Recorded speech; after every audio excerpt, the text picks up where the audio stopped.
For today's video, magluluto tayo ng sinigang na hito. So, ayan, meron tayong sitaw, okra, kamatis, sibuyas, siling panigang, sinigang mix, gabi, at hito. So, ayan.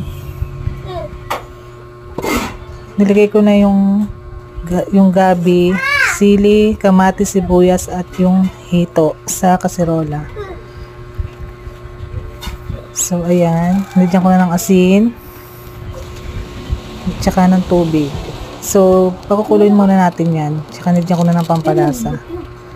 So, ayan. Nung kumukulo na, nilagay ko na yung hito. Ay, inalis ko pala yung hito. Kasi mamadurog. Ayan. So, ayan. Nung kumukulo-kulo, pag medyo malambot na yung gabi, nilagay ko na yung sitaw at okra. So, ayan.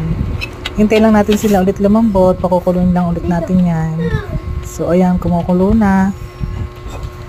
So, nilagay ko na yung sinigang mix.